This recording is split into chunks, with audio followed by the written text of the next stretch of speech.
talk about the three ways you can do it, and it'll make more sense as we go through. First way you can establish competition with the affirmative team's case is through net benefits, where you say on net, our counterplan is a better solution than the plan or the plan plus our counterplan. Just the counterplan by itself is better than both of those options. So one way you can establish competition, showing that your counterplan is superior to the affirmative team's case. Okay, any questions on that? So we're going to talk about permutations in a second, but if you run a counterplan, an affirmative team could get up there and say, well, yours is top, your counterplan is topical, let's just do both of them.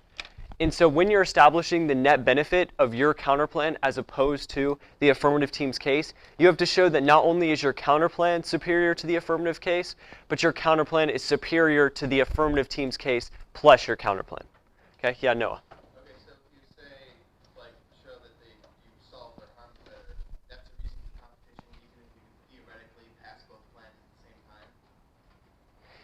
If doing their plan plus your counterplan is better than just doing your counterplan, then you're not winning net benefits. Does that make sense? Okay. Yeah. So you have to show that not only is your counterplan better than their plan, but your counterplan is better than their plan plus your counterplan. And we're going to talk about how you can demonstrate that. So yeah, Blake. So in other words, an absolute true exclusivity, if you can demonstrate that your counterplan has a value of 3. Yeah.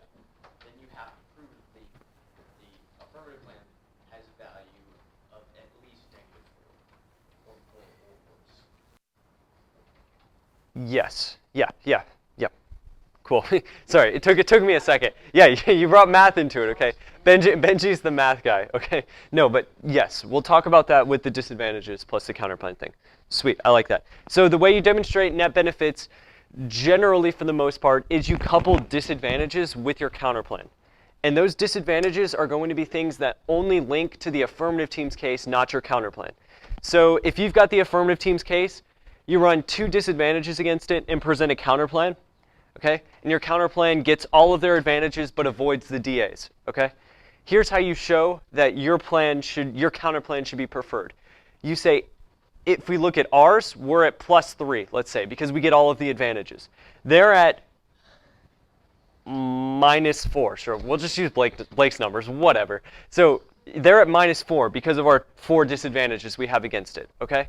So ours is better than theirs, but if you add ours together, I mean, you still get the advantages, but you still get the DAs. So our counterplan, just by itself, is superior than any combination of the affirmative team's case with anything. Just because if you have the affirmative team's case in play, you've got the disadvantages against it. And so go with the counterplan that doesn't have those DAs against it. Yeah? So if you present a counterplan that is better than the affirmative team's plan, you don't show that the affirmative team's plan is bad. The affirmative could come up and say, well, our plan plus the counterplan is better than just the counterplan. Yeah, we're going to talk about permutations in a bit. So hold on to that question, okay? And we'll answer that. But does the disadvantages plus a counterplan thing make sense? I feel like I kind of botched the explanation. But basically what you say is the affirmative team's case comes with these 3 disadvantages. Our counterplan doesn't. So 2 comparisons we have to make. So our counterplan versus their plan. I mean, you win that just hands down because you don't have the DAs, but you get the advantages. They get the advantages, but they also have the DAs. So you win on that. And then you say, let's just look at how our counterplan beats their case plus our counterplan. So we both get the advantages, but that combination still comes with the DAs, which you don't get with our case, with just our counterplan. Does that make sense? Yeah. As affirmative, are you allowed to run DAs against a counterplan? Yes, you are. Yep. We're going to talk about how to respond to counterplans. But don't be afraid. When someone presents a counterplan, they're basically going with the solution. You can present disadvantages if you want, solvency arguments, what have you. Okay. Second way you can establish competition is with redundancy, which is basically where you say to pass both of these would be redundant in accomplishing the same purpose. Therefore, it serves no gain to pass both of them at the same time. So just go with our counterplan by itself. Does that make sense? Cool. Philosophical, which is basically where you say you can't have both of these passed at the same time because they're not compatible under the same philosophical stance. such as they're not compatible under a utilitarian mindset or something like that. Okay? Very, very rare. You won't ever encounter something for you guys to know and understand in case someone is crazy enough to actually run that. Because oftentimes it's very easy to show that they can be compatible under the same philosophy. Cool. Let me add on. This is one that you'll see oftentimes with new teams trying to prove their competition. It's called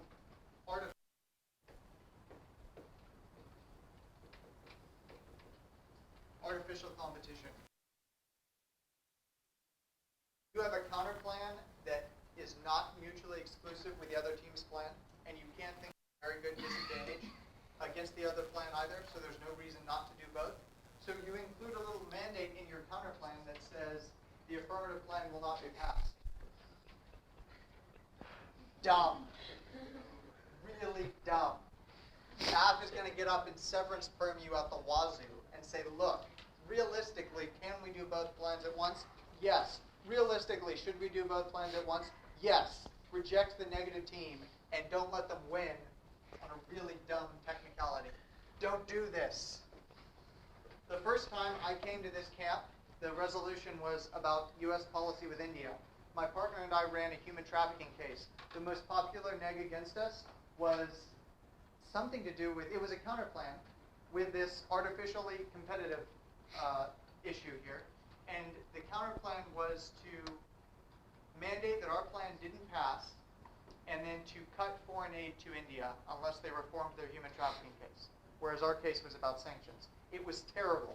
Every time the negative teams here ran it, they lost. Our app case went completely undefeated because they were relying on a dumb counterplan with a dumb artificially competitive mandate. So don't do that. It doesn't work. What do you think about using like funding as mutually like competitive, like using the same funding as another team? So obviously both plans can go at the same time. I think that's very weak. I think if you can't come up with a structural reason why both plans can't happen or a compelling disadvantage that prevents both plans from happening, then I wouldn't do it. And when we get into permutations, I'll show exactly what I would do in that situation.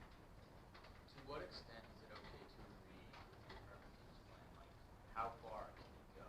Like, agree with their plan, have an outline. So long as there is some element in the plan that you have a compelling disadvantage linked to, you can agree to all the rest. But you better hope they don't link turn or delink your disadvantage. Because if they do, you're going to be in a world of hurt. Yeah. So what if you had a counterplan, what do you think about a counterplan that just structurally happens to not be able to pass at the same time? Like, for instance, last year I ran a case to exclude non-citizens, and then people ran a CP against me to get non-citizen numbers from a different place than we were. Right, yes. Those are structurally competitive. They literally can't both happen at the same time. Yeah, that's the strongest form of competition. Though it still has to be coupled with net benefits competition because your plan still has to be superior than their plan to pass. Cool. Characteristics of counterplans. For the most part, they're going to solve the affirmative team's harms.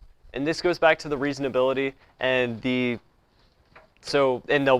what's stopping you from just running a counterplan about abortion or something like that. If you would like to appear reasonable, then generally your counterplan is going to solve the harms of the affirmative team. But not always. No, not always. Think back to the uniqueness counterplan. Not only did that counterplan not solve my opponent's harms, it said my opponent's harms were irrelevant and inconsequential. Human rights is what we should have been focused on, not relations or trade. Yeah. So that's a general rule, but it's not universal. Cool. And then for the structure of counterplans, the burden on you to write a good mandate for your counterplan is just as high as if it were for your affirmative case. So, if at all possible, please write out your plan text, word for word, the exact mandate. Why do you think that's important? Yeah, Hannah. Is ever questioned by either the opponents or the judge. You just have to piece of paper. Sweet, just like for clarity. And so if there's ever a debate about it, you can say, this is word for word what we said our mandate was. Sweet. Enforcement, timeline, funding, etc. You need all of the things you need for a normal plan and the mandates of your counterplan. Okay? Any questions on that? Let's move on. Generic counterplan structure. So this is oftentimes how I would run counterplans. I never ran super sophisticated counterplans. Ty's got some incredible stories about those, and I think it's just fascinating. That just wasn't my style of debating. Ty's, I don't even know how he does it. It's just all about you as the individual. Here's how oftentimes I do it. Part one is I just lay out my disadvantages against the affirmative team's case. This is where I'm just providing the leverage for my counterplans. This is where I say, here are all the DAs that link specifically to their case. Then I'd have my counterplan that solves for their harms but avoids the DAs. Okay? And then just part three, just the reasons to prefer. Solves their harms, avoids the DAs. I don't mention topicality of counterplans or anything like that unless the other team brings it up.